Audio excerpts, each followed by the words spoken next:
여러분 반갑습니다. 우리 살아계신 하나님께 한번 영광의 박수 올려드리겠습니다.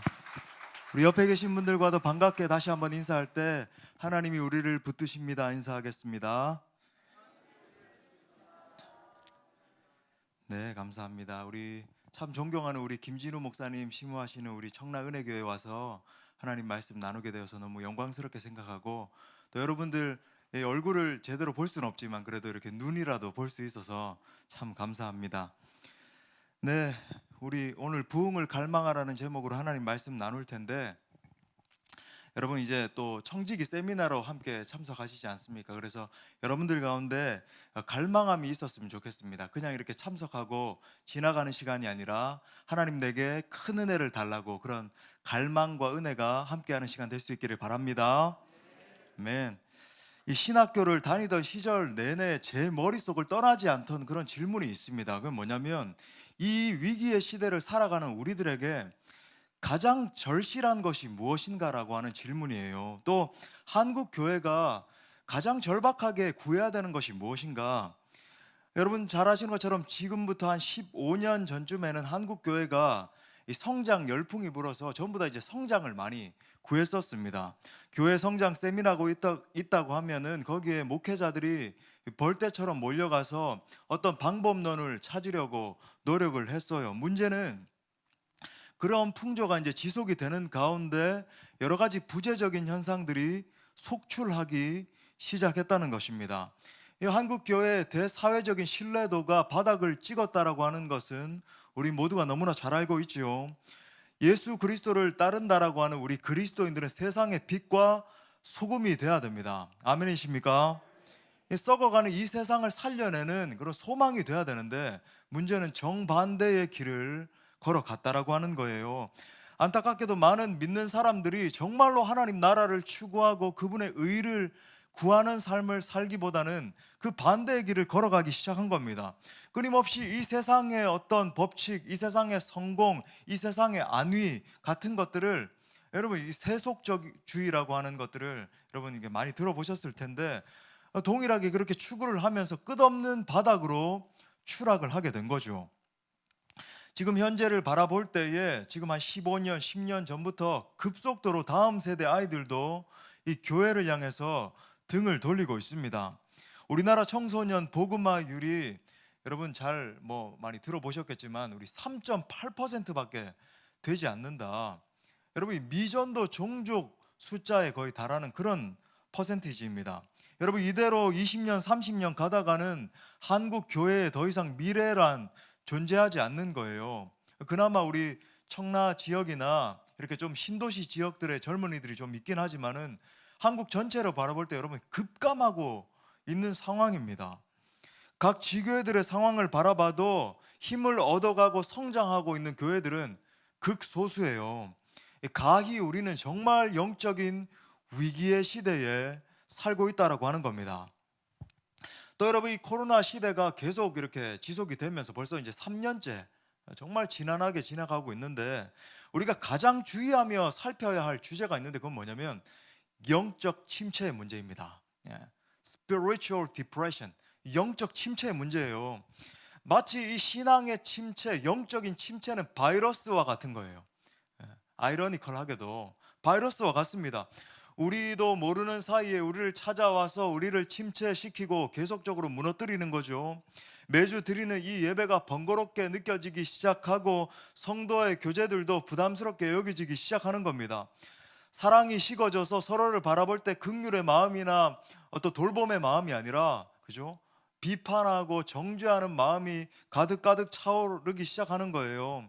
말씀을 사모하고 정말로 이 말씀 가운데 내가 하나님의 영광을 경험해야 되겠다라고 하는 갈망함보다는 마치 무슨 유튜브 영상 하나 바라보듯이, 지금도 이제 각 가정에서 예배드리는 지체들이 있을 텐데 우리 청라교회는 그죠? 소파에 누워가지고 이렇게 잠들고 그런 지체들 아무도 없을 줄 믿습니다. 예. 근데 많은 분들이 그러고 있다는 거예요. 책상에 엎드려서 아니면 의자에 기대서. 교회들마다 정말 영적으로 살아있는 예배, 살아있는 찬양, 살아있는 기도를 찾아보기가 점점 더 어려워가는 실정입니다.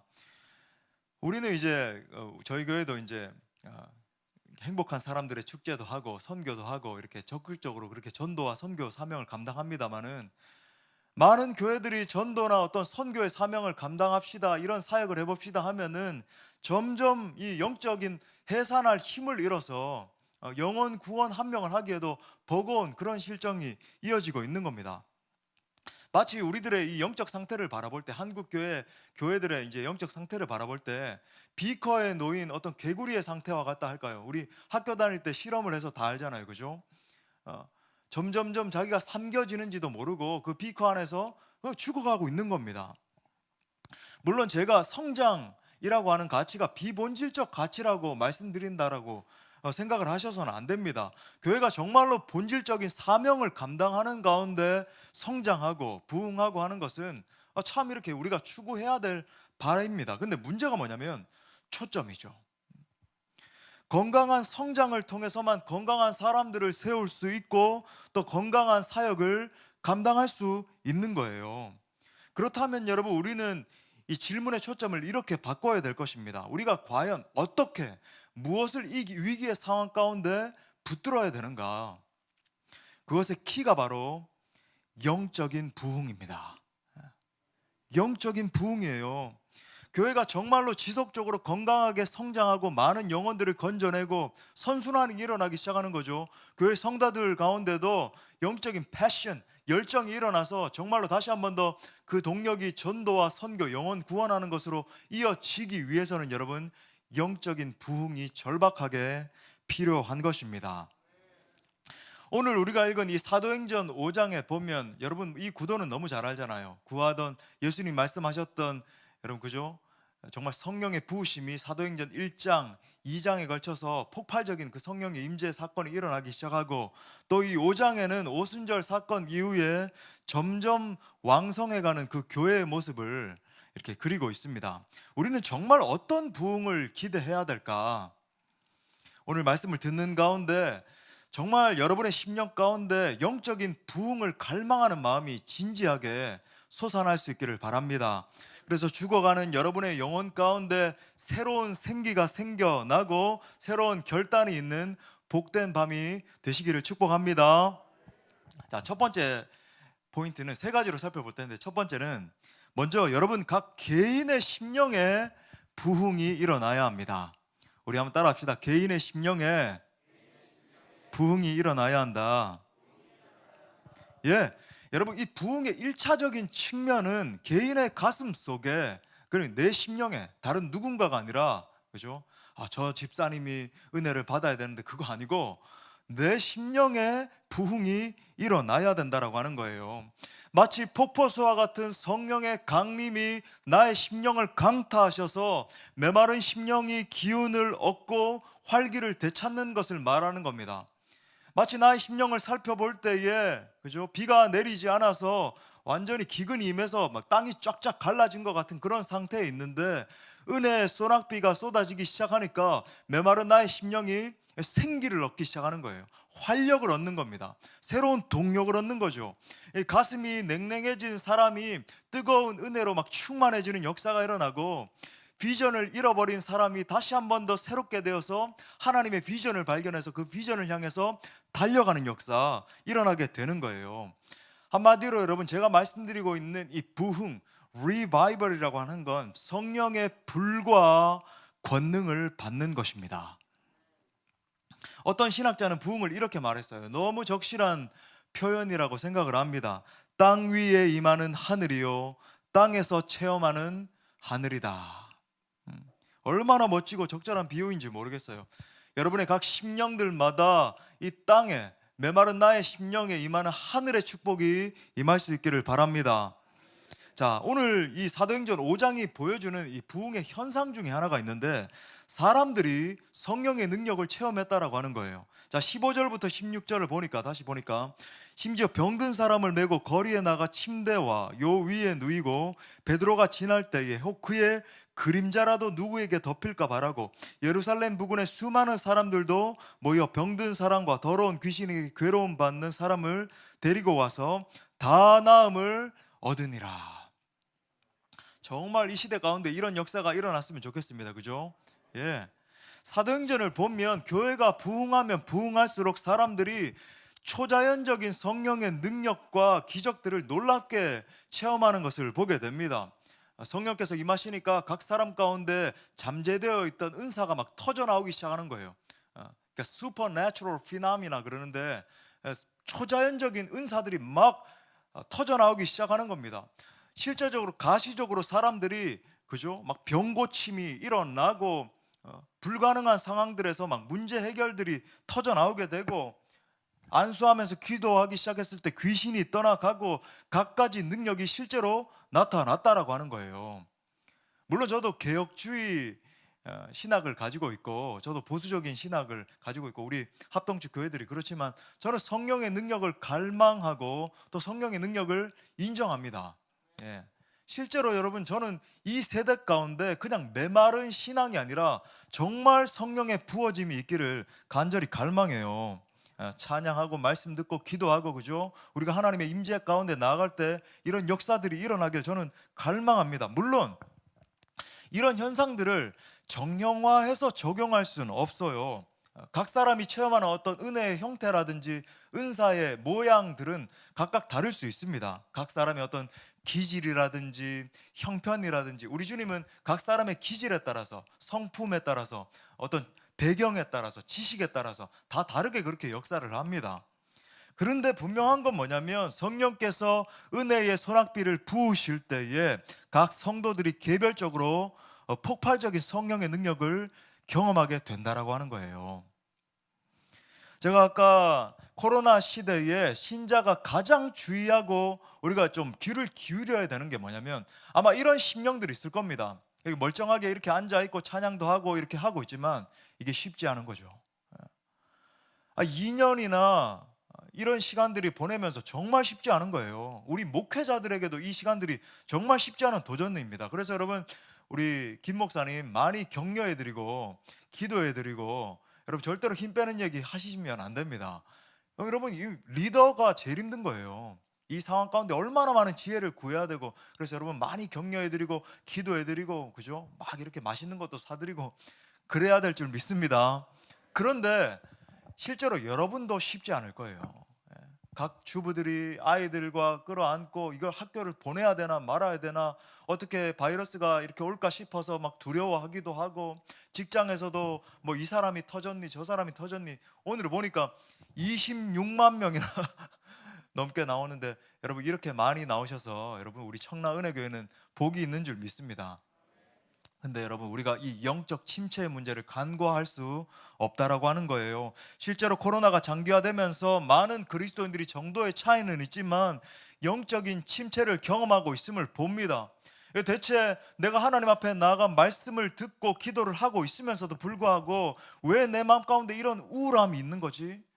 마치 그죠? 막 공황 장애가 내게 막 온 것처럼 느껴지고 말씀을 읽어도 막 뉴스 기사거리들이 더 크게 막 느껴지기 시작하는 거예요. 이거 도대체 어떻게 통과해야 되는가? 여러분 결론적으로 말해서 제가 오늘 뭐 여기에 대해서 이제 막 영적 침체에 대해서 하나씩 다루면 이제 뭐 오늘 밤새야 되니까 그걸 다 할 수는 없고 결론적으로 여러분 이 영적 침체를 치유할 수 있는 가장 중요한 비결은 성령의 부으심에 있습니다. 영적인 부흥이 일어나야 되는 거예요. 유명한 청교도 신학자 조엘 비키 교수님이 계시는데 제가 참 좋아하는 교수님인데 그의 책 영적 침체에서 벗어나는 길에서 이렇게 말했습니다. 아주 중요한 인용을 할 테니까 조금 길더라도 여러분 한번 들어보십시오. 영적 침체의 치료를 위해 새로운 세례가 중요합니다. 성령의 은혜로 말미암아 새롭게 세례 받는 것은 모든 인격적 치유와 영적 부흥에 있어 긴급하게 요구되는 것인 동시에 신비입니다. 성령께서 베푸시는 은혜를 심령 속에 새롭게 부음받음으로써 하나님의 타락한 자녀들은 새로운 회심을 효과적으로 경험하게 되는데 바로 이것이 영혼 속에서 소멸되어가는 은혜를 소생시키고 얼어붙은 사랑을 다시 불붙게 하며 숨어있는 은밀한 타락을 저지함으로써 타락한 영혼을 회복시킬 것입니다. 오 침체되어 있는 성도들이여, 어둠에서 깨어나 성령께서 그대들의 영혼에 부어주시는 은혜를 간절히 바라고 기도하십시오.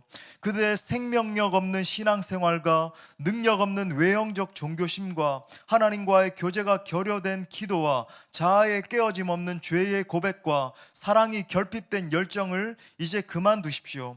그대에게 구원을 베푸시는 성령의 은혜로 충만해지기 위해 진실한 마음으로 인내하면서 믿음을 가지고 은혜 얻기를 구하십시오.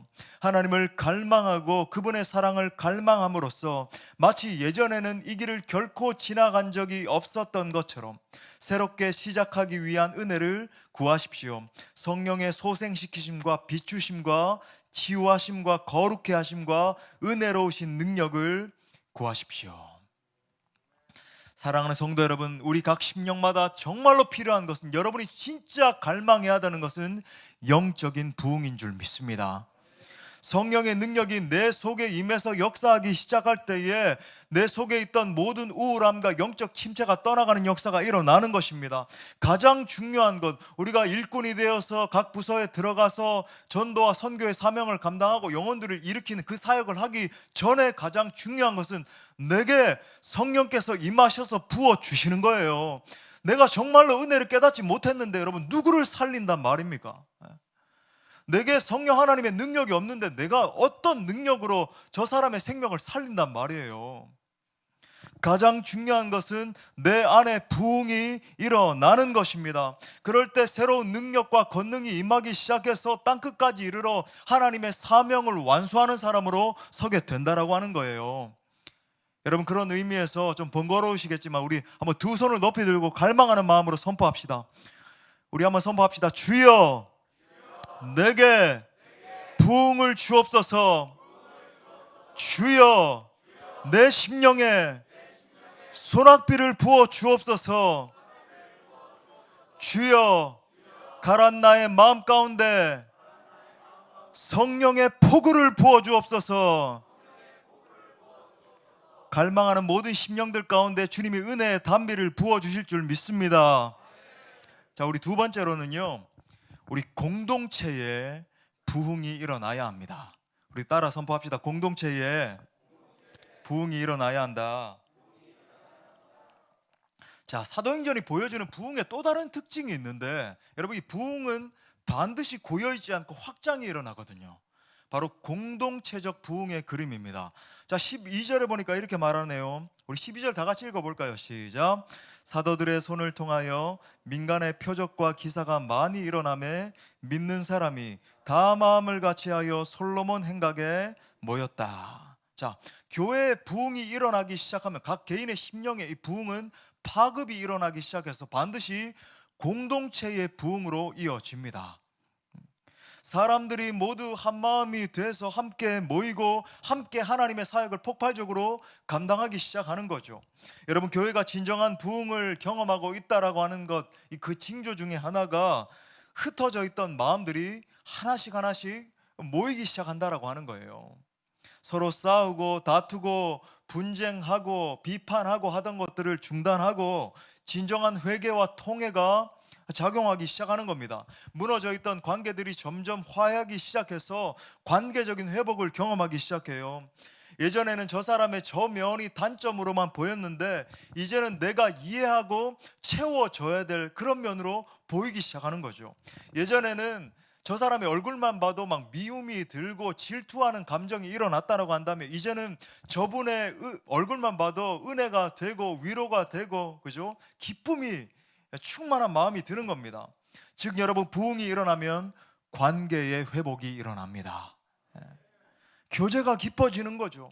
이해가 있는 거예요. 화해와 일치가 있는 겁니다. 성도 사이에 여러분, 관계가 아름다워지면 아름다워질수록 찬양 한 곡을 불러도 예배 가운데 그냥 나오기만 해도 은혜가 쏟아지고, 기도할 때, 그죠? 교회를 위해서 기도할 때도 정말 교회를 뜨겁게 사랑하는 마음이 막 샘솟듯이 일어나기 시작해서 진정한 부흥을 위해서 막 갈망하는 마음으로 기도하기 시작하는 거예요. 여러분, 이것이 사도행전적 부흥의 모습이라고 하는 것입니다.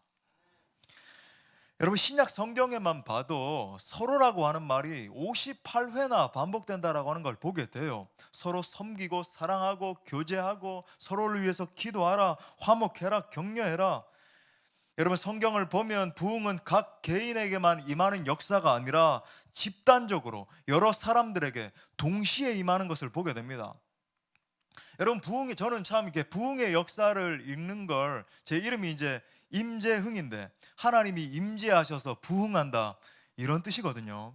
사람은 참 이름 따라 간다라고 하는, 저는 이렇게 MDB 졸업 논문도 부흥에 대해서 썼었고 유학을 가서도 이제 부흥에 대해서 연구를 했었고 부흥에 관심이 많고 그런데 저는 참 이렇게 부흥의 역사들을 읽고 연구하고 하는 걸 정말 참 즐겨하고 참 그런 거 할 때 갈망이 되고 그래요.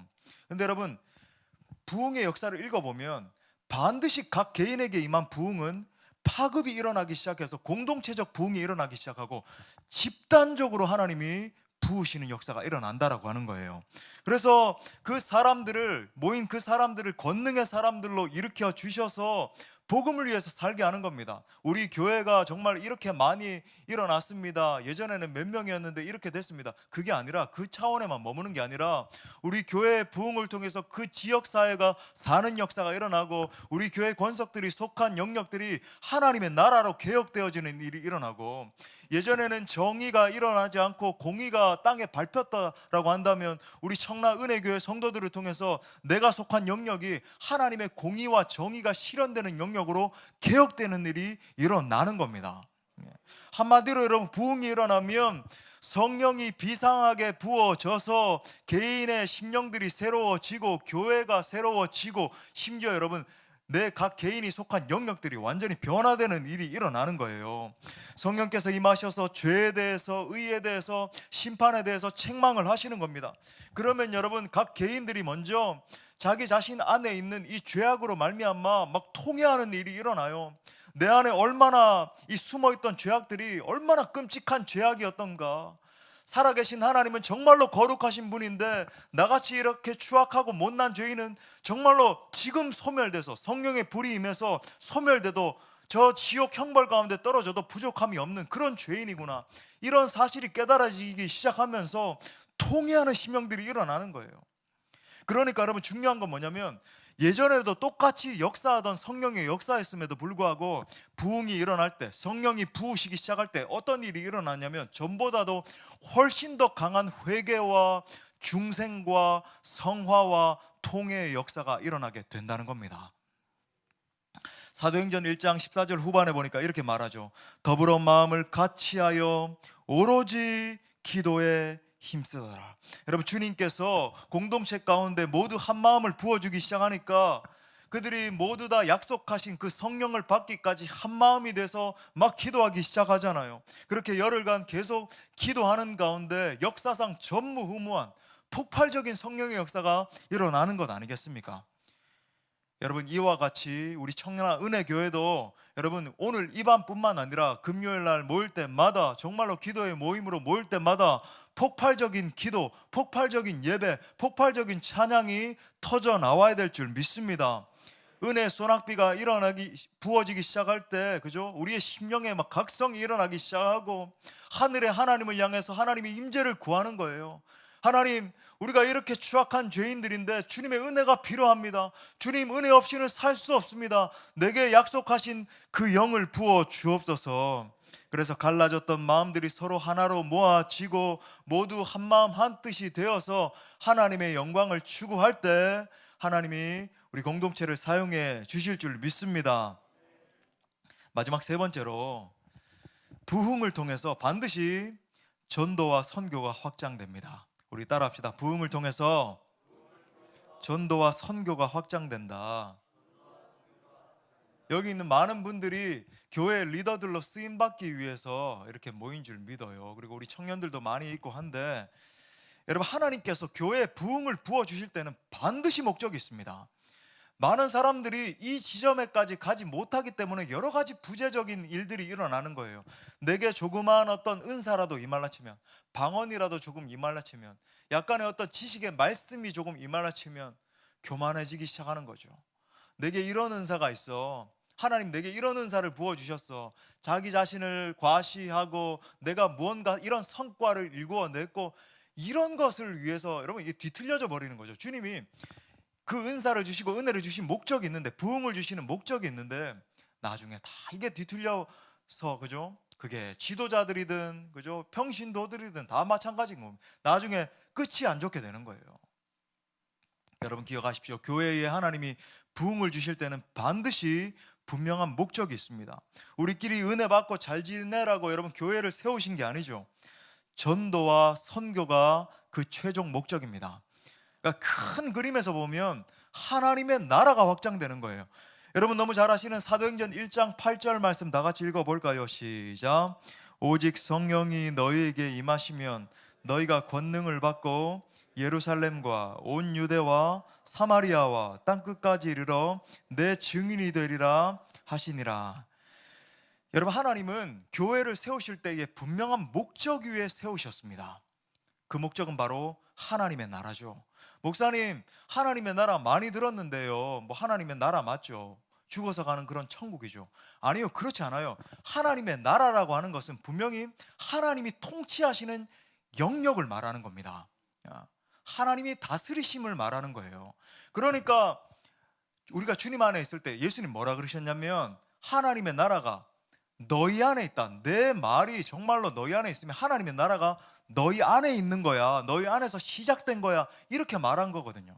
근데 여러분 예전에 우리 한국교회가 조금 이렇게 신학이 부족하고 할 때는 죽어서 가는 천국, 그죠? 죄 많은 이 세상은 내 집이 아니고 나중에 죽어서 가는 천국 개념, 뭐 이런 거에만 좀 이렇게 목을 매고, 그러니까 이 땅 가운데 우리가 살아가는 삶은 좀 이렇게 무시되고 나중에 이렇게 잘 그냥 신앙생활 영속하다가 죽어서 천국 가면 되겠지, 뭐 이런 신앙이 좀 이렇게 많았단 말이죠. 하지만 여러분 그렇지 않아요. 우리가 예수 그리스도를 진정으로, 제가 진정으로라고 하는 말을 썼습니다. 여러분 왜냐하면 오늘날 이 땅 가운데 바라볼 때 정말 예수님을 믿는 사람이 저는 정말 소수라고 생각을 해요. 성경에서 다수는 허수입니다. 정말 예수 그리스도를 나의 왕, 나의 하나님으로 따르면서 주님, 제 모든 삶의 가치관, 내가 살아가는 이유, 내가 삶을 살아가는 모든 방식, 내가 사용하는 언어, 이 모든 것들이 하나님 나라 자녀 백성으로서, 자녀의 삶으로서 바뀌어진 삶, 그 열매로 그들을 알리라 말씀하셨잖아요. 여러분 그들이 진짜 하나님의 백성이지, 삶 가운데서 하나님을 믿는 표징이 하나도 없는데, 하나님의 백성으로서 열매가 하나도 없음에도 불구하고 나 예수님 믿습니까? 아멘, 당신 구원받았습니다, 이게 아니라고 하는 거죠. 진짜 구원받은 하나님의 백성이 아닌데, 정말로 예수님을 믿는 게 아닌데, 예수님을 따르는, 예수님을 나의 왕, 나의 하나님으로 섬기는 게 아닌데, 그냥 반복적으로 교회만 왔다 갔다 하는 썬데이 크리스찬까지도 당신 교회 다니니까 구원받았습니다, 천국 갑니다, 이런 신앙이 만연하다라고 하는 거예요.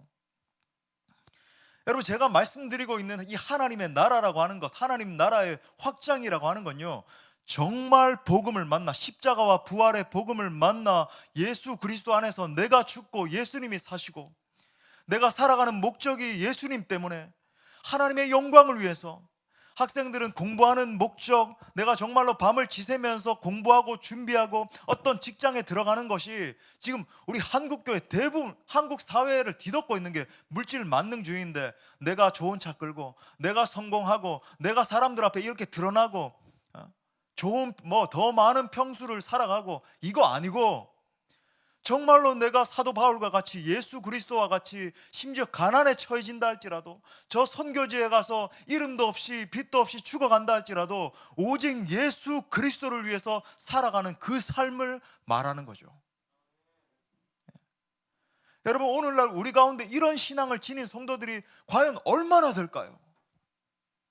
입으로는 예수님을 따른다라고 하면서, 예수님의 제자라고 하면서 가짜인 거죠. 진짜가 아닌 거예요.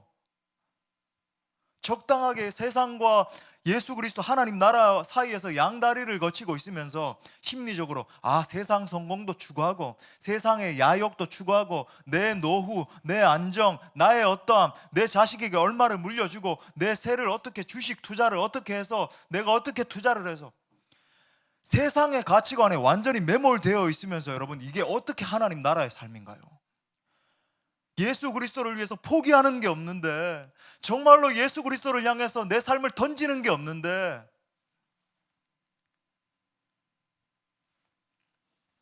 여러분, 제가 지금 말씀드리고 있는 것이 좀 레디컬한, 좀 급진적이라고 생각하나요? 여러분, 성경을 복음서만, 여러분 집에 돌아가셔서 마태복음, 마가복음, 누가복음, 요한복음만 읽어보십시오. 예수님이 전했던 메시지가 얼마나 급진적이었는지. 아니, 여러분 집에 돌아가셔서 마태복음 5장, 6장, 7장 산상수훈의 복음만 읽어보십시오. 예수님이 말씀하셨던 그 삶이 어떤 삶인지. 에이, 목사님, 산상수훈의 말씀은 나중에 천국 간 다음에 이루어지는 삶 아닌가요? 그렇지 않아요, 여러분. 산상수훈의 말씀은 하나님 나라에 입성하게 된, 하나님 나라의, 정말 하나님 나라 백성이 된 삶을, 물론 이 땅에서 완전한 구원이 성화가 참 이루어진다는 게 아닙니다. 이 땅에서는 불완전하죠, 부족하죠. 하지만 여러분, 그런 삶을 추구하면서 살 수밖에 없게 되는 거예요. 심령이 가난하게 되는 겁니다. 애통한 삶을 기쁨으로 여기는 거예요. 의를 추구하다가 핍박을 받는 것을 더 기뻐하는 겁니다.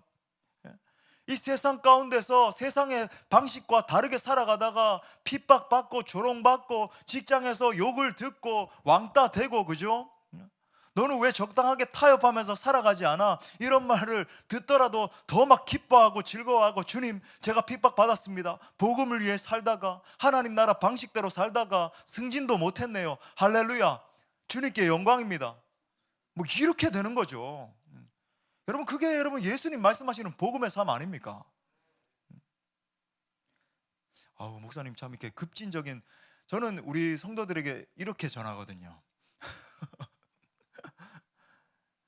여러분, 저는 제가 이제 부임을 할 때, 저는 이제 4년 차 참 이렇게 젊은 담임 목회자입니다만, 우리 장로님들과 온 성도들에게 공언을 했어요. 저는 정말 급진적인 복음을 전하겠다. 아니, 말씀 그대로 전하겠다. 그러니까 나는, 그러니까 막 이런 급진적인 복음을 듣고, 어떤 면에서 레디컬이라고 하는 그런 복음을 전해 듣고, 그게 너무 강하게 느껴져서 저는 좀 적응이 안 됩니다, 이러면 등록 안 해도 좋다, 조금 성장이 느려도 좋다, 나는 정말로 예수 그리스도를 믿는 진짜 군사, 진짜 제자 만들고 싶다, 그렇게 확답을 듣고 저는 부임을 했어요. 여러분, 이게 정말 성경이 말하는 복음이 아닙니까? 많은 사람들이 수련회나 부흥회나 뭐 오늘 뭐 성경 집회 나와서 좀 이렇게 부르짖고 나면 조금 뜨거워진 마음이 들고, 내가 이렇게 하나님의 뜻대로 살아야 되겠다 하지만, 삶 가운데 가서는 모든 은혜를 다 잃어버리는 거예요. 성령을 소멸하는 겁니다. 너무나 쉽게 은혜가 사그라드는 거죠. 왜 그럴까? 정말 하나님이 날 창조하신, 우리 공동체를 이 땅 가운데 두신 그 목적을 잃어버렸기 때문에 그렇습니다. 하나님 나라를 보지 못하는 거예요. 이 세상을 살아가면서도 하나님 나라, 거대한 그 하나님의 그 위대하신 나라를 바라보지 못하고, 이 세상 나라의 사고 방식, 이 세상 사탄이 지배하고 있는 공중 권세 잡은 자가 지금 쥐고 흔들고 있는 만몬적인 사고 방식, 돈의 가치, 여러분 성공의 가치, 이런 것들에 사로잡혀 있으니까 성령 충만한 삶이 사라지지가 않는 겁니다. 여러분, 가령 우리가 부흥회나 수련회를 통해서 큰 은혜를 체험하고 나면, 정말 진짜 은혜가 나를 강타하고 나면 어떤 결과가 따라옵니까? 정말 하나님께서 내 인생 개인을 향해서 주신 그 목적을 발견하게 되고, 그 목적에 따라 헌신하게 되는 거죠. 여러분 보십시오. 은혜를 경험한 자가 잘못 반응한 예가 바로 이 마태복음 17장에 나오는 변화산 위에 있던 제자들의 모습이에요. 여러분 보십시오. 많은 사람들이 이 딜레마에 빠져 있는데, 정말로 하나님의 영광을 경험하게 된 겁니다. 광명한 하나님의 영광이 임해서, 그죠? 예수님과 그 자리에 있던 모세와 엘리야가 막 흰옷을 입은, 막 광명한 광채를 뿜어져내는 그런 옷을 입은 채로 막 변화가 됐잖아요. 엄청난 하나님의 쉐키나 영광이 임하게 된 거죠. 그 모습을 지켜보고 있던 수제자 베드로가 거기에 대해서 어떻게 반응했냐면, 주님, 여기가 좋사오니, 너무나 영광스러운 이 장소가 좋습니다. 은혜가 쏟아지네요. 찬양 가운데, 말씀 가운데, 기도 가운데 정말로 하나님의 빛나는 영광이 있습니다. 그러니까 우리가 여기에 머물겠습니다 라고 반응을 하는 거죠. 여러분, 오늘날 수많은 교회 성도들이 이런 식으로 반응하고 있다는 것을 여러분 아십니까? 주님, 이 교회에, 이 기도원에, 이 수련의 장소에 이런 영광이 있으니까 여기에 머물겠습니다. 하나님이 우리에게 정말 원하신 것은 날 창조하신 목적, 여러분 각자를 창조하신 부르신 그 목적이 있는데 그 소명, 부르심의 목적을 이루는 삶을 사는 것입니다. 여러분이 은혜를 받으면 받을수록, 성령의 충만함을 받으면 받을수록, 말씀과 찬양과 기도 가운데 더욱더 은혜로 채워지면 채워질수록 나를 향하신, 날 창조하신 부르신 그 목적을 이루어 드리는 삶을 살아야 된다라고 하는 거예요. 개인도 교회도 마찬가지입니다. 하나님의 목적을 이루며 살았던 대표적인 사람이 다윗 아니겠습니까? 사도행전 13장 36절의 이 짧은 문장이지만 다윗의 인생을 너무 잘 정리해 줍니다. 사도행전 13장 36절에 보니까 다윗은 당시에 하나님의 뜻을 따라, 그러니까 하나님의 목적을 따라 섬기다가 잠들어 그 조상들과 함께 묻혀 썩음을 당하였을 때, 여러분 보십시오. 다윗이 그의 물론 뭐 넘어질 때도 있었고 부족할 때도 참 많았죠. 완벽한 사람이 누가 있겠습니까? 많은. 그래도 그의 전체 인생을 조망해 볼 때 하나님의 평가에 너는 내 목적, 너를 창조한 그 목적을 이루는 삶을 살았구나. 그래서 하나님의 마음에 합한 사람 다윗으로 서게 된 것 아니겠습니까? 여러분, 하나님은 목적이 분명한 개인과 교회에 더 큰 은혜를 부어 주십니다. 사랑하는 여러분, 주님이 이 땅에 교회를 세우실 때는 타협 없는 목적을 가지고 그 목적 위에 세우셨음을 기억하십시오. 다시 한번 말하지만 전도와 선교를 통해서 저는 그런 생각을 해요. 오늘날 참 이렇게 저도 이제 뭐 행축에 대해서 강의도 하고 좀 이렇게 여러 교회들을 돕고 있고 그럴 때 이제 강의도 하고 하면 이런 이야기를 합니다만, 오늘날 많은 젊은 목회자들과 또 신학자들도 그렇고 또 젊은이들, 아마 청년들, 이런 궁금증을 많이 가지고 있을 거예요. 하나님 나라를 추구한다라고 하는 것은 정의를 이 땅 가운데 추구하는 것인데, 그렇다면 쉽게 비유적으로 말씀드립니다. 이 사람들, 가난하고 병들고 소외된 사람들에게 빵을 먼저 쥐어줘야 되는 것 아니겠습니까? 여러분, 제가 물론 빵을 쥐어주는 사역, 소위 구제를 하고, 그죠? 우물을 파주고 여러 가지 사회 정의를 추구하는 그런 사역을 하지 말라는 게 아닙니다. 여러분, 근데 주객이 전도되면 안 된다는 거죠. 오늘날 여러분, 젊은 신학자들, 젊은 목회자들 사이에 이 약간의 뒤틀린 이 방식이 있는 거죠. 여러분 보십시오. 한 개인이 어떻게 진정으로 하나님의 정의를 추구할 수 있는지 아세요? 여러분, 지금 이제 여러분이 아마 지지하는 사람들도 있고 투표할 시즌이 되니까, 야, 목사님 정치 이야기 건드리시려나 보다. 제가 정치 이야기 하려는 게 아니고, 여러분이 정말 기도하시면서 각자가 기도하는 가운데 그렇게 하셔야 되겠지만, 여러분 보세요. 여러분이 그렇게 바라고 그렇게 추구하던 정치 지도자가 단 한 번 성경에 나오는, 성경에서 말하고 있는 그 하나님의 나라, 하나님의 공의, 하나님의 정의를 강같이 흐르게 하던 적이 여러분 있었습니까? 없었습니까? 불가능해요. 여러분, 인간 지도자들의 한계는 여실하단 말이죠. 그러면 과연 우리는 무엇을 추구하는 것인가? 여러분, 한 존재가 변혁될 수 있는 것은, 정말 하나님 나라의 가치를 추구하며 사는 삶으로 변화될 수 있는 것은 오직 십자가 복음밖에 없습니다. 한 존재가 십자가 복음에 완전히 내 자아가 무너지고 내 옛사람이 완전히 사라져서, 아, 그렇군요, 나 같은 죄인을 살려주신 예수 그리스도, 그 복음이 바로 이런 복음이구나. 이 복음을 만났더니 진짜 이 세상에 무너져 있는 영역들이 보이기 시작하는 겁니다. 사람들의 그 마음을 살살 긁어서 표를 더 얻기 위해서, 아니면 사람들에게 자기의 어떤 그 포지션을 더 영속하기 위한 그런 가치들이 아니라, 정말로 이 죽어가고 있는 사람, 불쌍한 영혼들, 그죠? 소외되어 있는 영혼들을 향해서 진짜 눈물 흘릴 수 있는 가치는 여러분, 예수 그리스도 복음 만난 사람밖에 없는 줄 믿어요. 마치 윌리엄 윌버포스와 같이, 어메이징 그레이스를 작곡한 존 뉴턴과 같이 그 시대를 개혁해버리잖아요. 흑인들이 노예로서 끌려가서 극한의 어려움 가운데 죽어가고, 사탕수수, 그 백인들이 먹는 조금의 그 사탕을 얻기 위해서 죽을 노동을 감내하고 하루에 18시간씩 고뇌를 감내하고, 그런 실정을 바라보면서, 그죠? 윌리엄 윌버포스가 죽기 3일 전에 노예가 해봉되는 걸 봤잖아요. 마치 본 회퍼 목사님과 같이 나치에 대응해서 내가 죽으면 죽으리라 싸워서 그 시대를 개혁하고 마는 진짜 하나님의 나라를 추구하는 사람으로 바뀌게 되는 건 여러분 복음밖에 없는 줄 믿습니다. 그래서 여러분 우린 복음을 전해야 돼요. 전도하고 선교해야 되는 거예요. 한 국가를 살릴 수 있는 것, 목사님 지금 미얀마 사태를 보십시오. 우크라이나를 보십시오. 그죠? 아프가니스탄을 보십시오. 전 세계가 진동하고 있는데 여러분 그 국가를 변혁시킬 수 있는 것도 당장 무슨 뭐 군사적 지원도 하고 해야 되겠습니다만은 그게 안 하라는 말이 아니에요. 근데 근본적으로 foundationally 변화시킬 수 있는 것은 오직 예수 그리스도 복음밖에 없다라고 하는 거예요.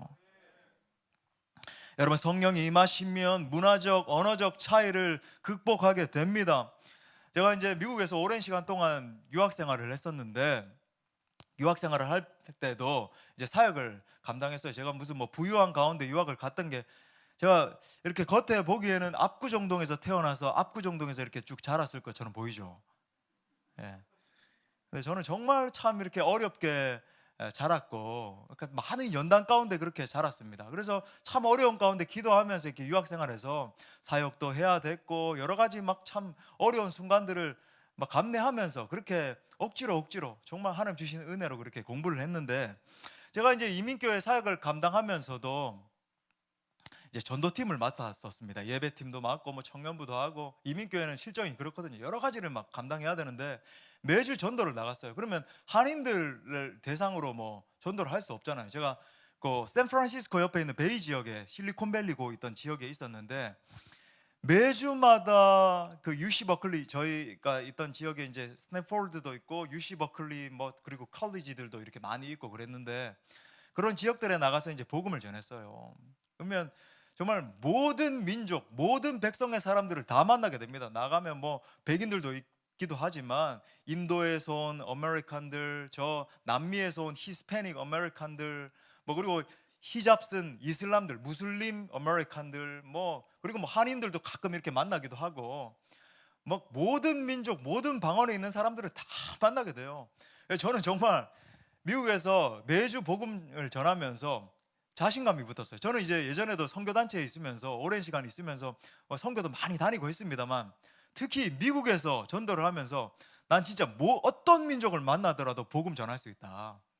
우린 진짜 무슬림 이렇게 몇 번 만나고 난 뒤에도 그 무슬림들에게 어떻게 하면 효과적으로 복음을 전할 수 있을까 막 연구하고 별의별 일 다 했었거든요. 그랬었어요. 근데 놀라운 건 뭐냐면 여러분 이 전도를 갈 때 여러분 한인들한테 이렇게 가서 전도하는 것도 쉽지 않잖아요. 그죠? 근데 오죽하면 여러분 인도에서 온 사람 무슨 뭐 남미에서 온 멕시코에서 온 사람 무슨 어디서 온 사람 복음 전하는 게 여러분 쉬웠겠습니까? 정말 쉽지 않죠. 두려움도 들고. 그러면 저는 제가 막 이렇게 봉고차 운전해서 가면서 막 우리 팀들에게 막 찬양을 시켰어요. 막 문들아 머리 들어라 막 찬양 시키고 그렇게 해서 두렵지만 이렇게 가서 복음을 전하면 돌아올 때는 한 뭐 1시간씩 2시간씩 막 길어질 때 3시간씩 그렇게 막 복음을 전했거든요. 그러면 복음을 전하고 나면 올 때는 기쁨이 막 넘치는 거예요. 막 찬송이 터져 나오고 제가 시키지 않아도 우리 팀원들 가운데 막 하나님을 찬양하는 찬미 소리가 막 높아져 가는 겁니다.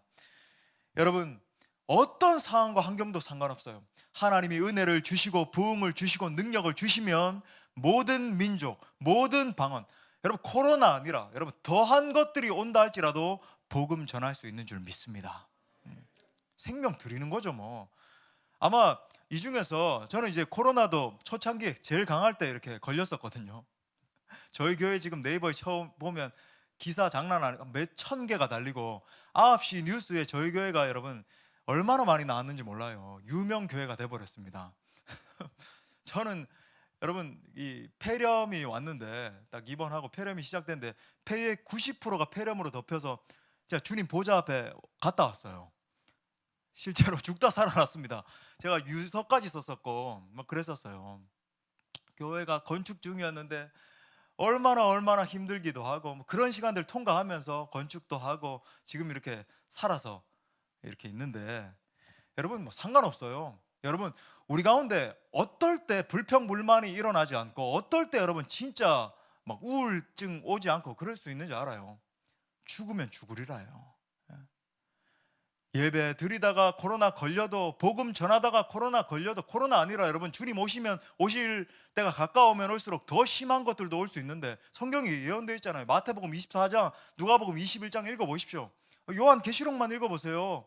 더한 것들도 올 수 있는데 여러분, 내가 정말 죽으면 죽으리라, 난 괜찮아요, 주님 섬기다가 죽어도 괜찮아요, 이 마음이면 되는 줄 믿습니다. 예. 뭐 그렇게 하는 거죠. 뭐 마지막 시대인데 어떻게 해요. 예. 전사와 같이 일어나는 거죠. 유약해지지 않는 거예요. 내가 이래서 힘들고, 이래서 예배 못 드리고, 이래서 전도 못 하고. 아니요, 하나님, 내가 죽겠습니다. 예수 그리스도 날 위해서 십자가에서 물과 피를 쏟아 주셨는데, 날 사랑하셔서 날 위해서 죽어 주신 분도 계시는데, 내가 예수 그리스도를 위해서 죽겠습니다. 여러분, 이 마음 들면 영적 침체가 어디 있을까요? 그래서 여러분, 성령께서 여러분 가운데 폭발적으로 임하실 때 여러분이 하나님의 목적을 이루어 드리게 될 줄 믿습니다. 말씀의 결론을 맺을게요.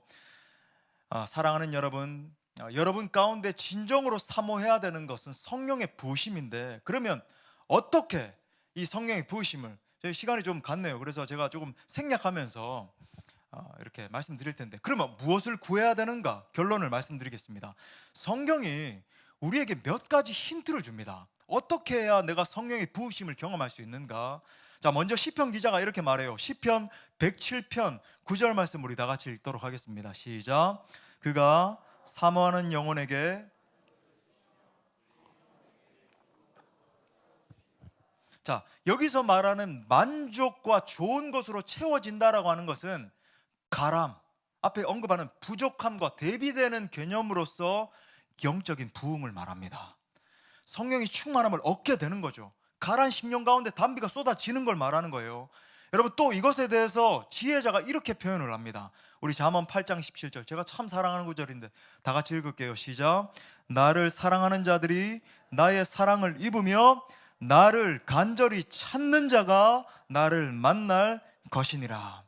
마치 하나님이 수식과 같이 이런 식으로 표현하시죠. 나를 간절히 찾는 자가 나를 만나게 될 거야. 수식과 같이 공식처럼 말씀하시잖아요. 나를 간절히 찾는 자가 나를 만나게 될 거야. 부흥이 일어난다는 거예요. 주님, 우리 예수님은 사모하는 영혼을 만족해 해주시는 분이십니다. 예. 갈급한 마음으로 성령의 임재를 구하는 영혼에게 주님이 충만함으로 채워주시는 거예요. 여러분, 성경의 역사를 읽어보십시오. 기독교 역사를 한번 읽어보세요. 부흥에 대한 책만 여러분 읽어보세요. 하나님이 쓰셨던 사람들의 공통적인 특징이 있는데, 그들은 갈망함의 사람들이었습니다. 절박한 사람들이었어요. 가라앉은 심정으로 부흥을 사모하는 거예요. 여러분, 이 시대의 정신을 한번 보십시오. 죄를 갈망하는 마음으로 가득한 것 아닙니까? 마치 하와가 선악과를 바라봤을 때 먹음직도 하고 보암직도 하고 desiring, 이 죄악을 갈망하는 거예요.